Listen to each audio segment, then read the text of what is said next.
Hi, welcome to இன்சாஃப்லாஹிர் YouTube channel. இன்னும் ஒரு வீடியோவில் உங்களை நான் சந்திக்கின்றேன். இலங்கையிலே தேர்தல், இப்போது ஜனாதிபதி தேர்தல் மிகவும் சூடு பிடித்து கொண்டிருக்கின்ற ஒரு காலகட்டம். பொதுவாக இலங்கையிலே இருக்கின்ற அரசியல் கட்சிகள் இல்லாவிட்டால் அரசியல் கூட்டணிகள் தங்களுடைய வேட்பாளர்கள் யார் என்று அறிவித்துக் கொண்டிருக்கின்ற இந்த நேரத்திலே இலங்கை அரசியலிலே கடந்த வாரத்திலே ஒரு பாரிய மாற்றங்கள், பாரிய திருப்பு முனைகள் ஏற்பட்டு இருக்கின்றது.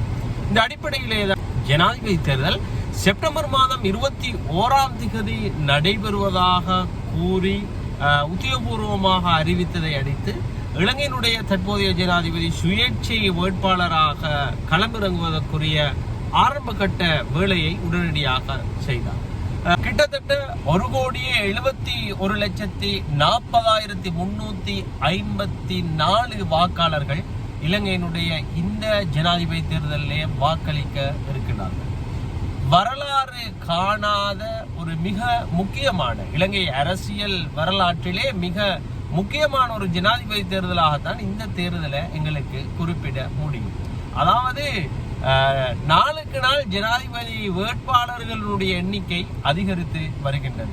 பொதுவாக இந்த ஜனாதிபதி தேர்தல் களத்திலே தற்போதைய ஜனாதிபதி ரணில் விக்ரமசிங்க அவர்கள், அதே போன்று இலங்கையிலே பேசுகின்ற 2 அரசியல் கட்சியினுடைய பிரதிநிதிகள், ஒருவர் சஜித் பிரேமதாச, இன்னொருவர் அனுரகுமார திசாநாயக்க அவர்கள், அதே போன்று ஃபீல்ட் மார்ஷல் சரத் பொன்சேகா, விஜயதாச ராஜபக்ஷ, திலீப் ஜெயவீர, அதே போன்று ஸ்ரீலங்கா பொதுஜன பெரமுன மூலம் தம்மிக பெரேரா அவர்கள் ஜனாதிபதி வேட்பாளராக வருவார் என்று மக்கள் எதிர்பார்த்து இருந்தாலும் அதிலே ஒரு திருப்பு முனையாக ஜனாதிபதி வேட்பாளராக நாமல் ராஜபக்ஷ அவர்களுடைய பெயர் அங்கே பிரேரிக்கப்பட்டு ஸ்ரீலங்கா பொதுஜன பெரமுனவின் ஜனாதிபதி வேட்பாளராக நாமல் ராஜபக்ஷ அவர்கள் களமிறங்கி இருக்கின்றார்கள். எனவே இலங்கையினுடைய இந்த ஜனாதிபதி தேர்தல் மிகவும் முக்கியமான ஒரு தேர்தலாக அமைய போகின்றது. தமிழ் பொது வேட்பாளராக முன்னாள் மட்டக்களப்பு மாவட்ட பாராளுமன்ற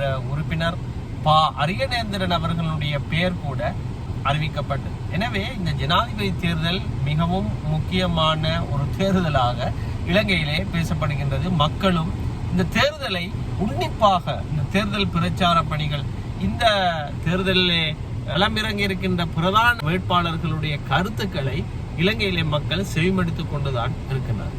பொதுவாக ரணில் நரியை போன்று தந்திரமாக செயற்படக்கூடிய ஒரு அரசியல்வாதி என்றுதான் அரசியல் விமர்சகர்கள் ரணில் விக்ரமசிங்கை பொதுவாக குறிப்பிடுகின்றனர். பொதுஜன பெரமுனவிடம் இருந்த நிறைய பாராளுமன்ற உறுப்பினர்களை, கிட்டத்தட்ட 90க்கும் மேற்பட்ட பாராளுமன்ற உறுப்பினர்களை ரணில் விக்ரமசிங்க அவர்கள் தன் பக்கம் ஈர்த்து கொண்டிருக்கின்றார்.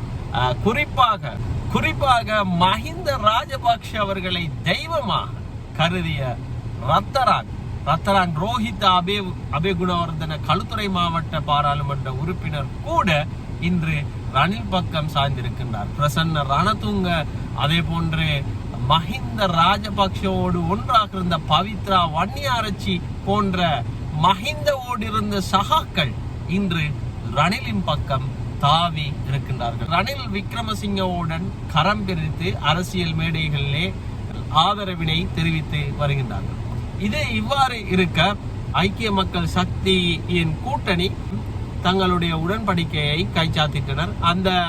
அந்த கூட்டணியிலே குறிப்பாக ஸ்ரீலங்கா முஸ்லிம் காங்கிரஸை பிரதிநிதித்துவப்படுத்துகின்ற ரவுஃப் ஹக்கீம் அவர்கள், அதே போன்று ஸ்ரீலங்கா சுதந்திர கட்சியின் ஒரு பகுதி தயாசிரி ஜெயசேகர் அவர்களுடைய ஒரு பகுதி, அதே போன்று இலங்கை தமிழ் முற்போக்கு கூட்டணியினுடைய மனோ கணேசன், பி திகாம்பரம், அது போன்ற அவர்களுடைய அந்த கூட்டணி, இவர்கள் எல்லாம் ஒன்று சேர்த்து, அதே போன்று முன்னாள் கிரிக்கெட் வீரர் அர்ஜுன ரணதுங்க, இவ்வாறான ஒரு நிறைய அரசியல்வாதிகள் ஒன்று சேர்த்து சஜித் பிரேமதாசாவினுடைய கூட்டணியிலே இன்று கரம் பிடித்து இருக்கின்றார்கள்.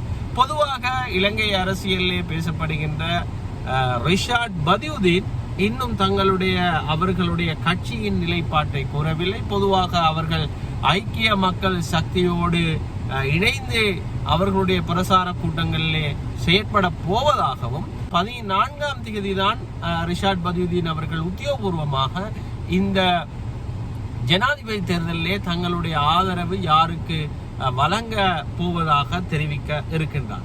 அதே போன்று பாட்டலி சம்பிக்க ரணவக்க அவர்கள் குறிப்பாக ஐக்கிய மக்கள் சக்தியை பிரிவுபடுத்தி பாராளுமன்றத்துக்கு வந்த ஒரு பாராளுமன்ற உறுப்பினர் தற்பொழுது சுயேட்சை பாராளுமன்ற உறுப்பினராக இருக்கின்றார். எனவே இந்த பாட்டலி சம்பிக்க ரணவக்க அவர்களும் இன்னும் அவருடைய ஆதரவினை தெரிவிக்கவில்லை. இவ்வாறுதான் இலங்கையினுடைய அரசியல் சூடுபிடித்துக் கொண்டிருக்கின்ற இந்த கட்டத்திலே மக்கள் பிரதிநிதிகள் யார் பக்கம் சென்றாலும் மக்கள் அந்த மக்கள் பிரதிநிதிகளோடு செல்வார்களா என்பதுதான் கேள்விக்குறியாக இருக்கின்றது.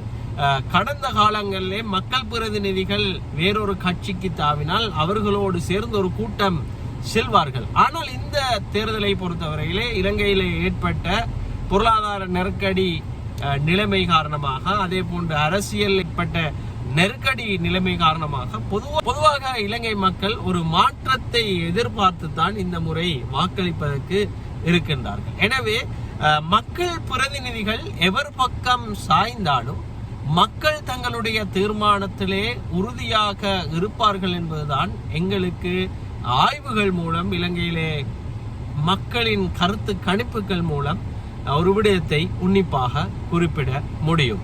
மக்கள் பிரதிநிதிகள் எந்த கட்சிக்கு தாவினாலும் எவர் பக்கம் சாய்ந்தாலும் 225 பாராளுமன்ற உறுப்பினர்களும் எமக்கு வேண்டாம் என்று கூறிய மக்கள் இந்த முறை புத்திசாதுரியமாக தங்களுடைய வாக்குகளை வழங்குவார்கள் என்பதுதான் பொதுவாக குறிப்பிட வேண்டிய மிக முக்கியமான ஒரு விடயம்.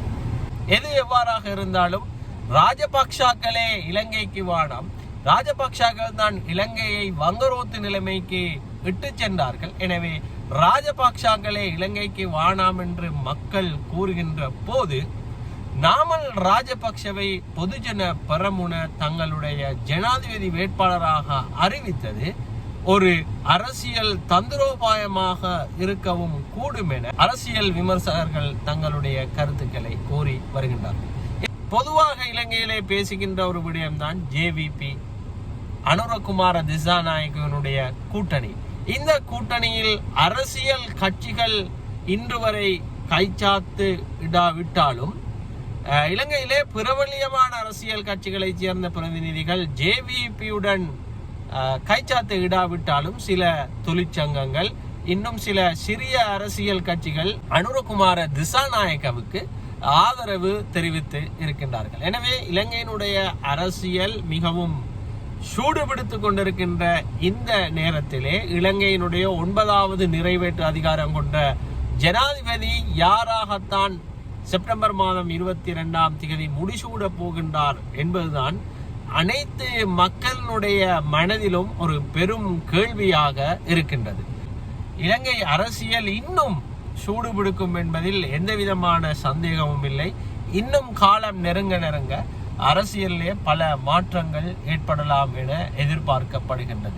ரணிலின் தந்திர மூளையால் ரணில் இந்த ஜனாதிபதி தேர்தலிலே வெற்றி பெறுவாரா, இல்லாவிட்டால் பொதுவாக ஏழை மக்களின் தோழன் என்று வர்ணிக்கக்கூடிய சஜித் பிரேமதாஸ் அவர்கள் இந்த ஜனாதிபதி தேர்தலிலே வெற்றி பெறுவாரா, இல்லாவிட்டால் பொதுவாக ஒரு மாற்றம் தேவை என்று மக்கள் கருதுகின்ற அனுரகுமார திசாநாயக்க அவர்கள் இந்த தேர்தலிலே வெற்றி பெறுவாரா, இல்லாவிட்டால் நாமல் ராஜபக்ஷ குறைந்தபட்சம் இந்த தேர்தலிலே முதலாவது இடத்தை நழுவ விட்டாலும் 2வது 3வது இடத்திலே வந்து கரை சேருவாரா என்று மக்கள் பலரும் எதிர்பார்த்து கொண்டிருக்கின்ற இந்த நேரத்திலே இலங்கையினுடைய அடுத்த ஜனாதிபதி யார் என்று சொல்லி நீங்களும் கமெண்ட் பண்ணலாம். உங்களுக்கும் உங்களுடைய கருத்துக்களை தெரிவிக்கலாம். மறக்க வேண்டாம், இன்ஷாப் லாஹிர் யூடியூப் சேனலை சப்ஸ்கிரைப் பண்ணுங்கள். மேக்சிமம் இந்த வீடியோஸை ஷேர் பண்ணுங்கள். இலங்கையினுடைய ஜனாதிபதி தேர்தல் தொடர்பான நிறைய புதிய விடயங்களை உங்களோடு பகிர்ந்து கொள்ளலாம், ஷேர் பண்ணி கொள்ளலாம் என்றும் நினைத்திருக்கின்றேன். தொடர்ந்து இன்ஷாப் லாஹிர் யூடியூப் சேனலோடு இருங்கள். மீண்டும் எலெக்ஷன் vlog 3 உங்களை சந்திக்கும் வரை உங்கள் நான் இன்ஷாப் லாஹிர்.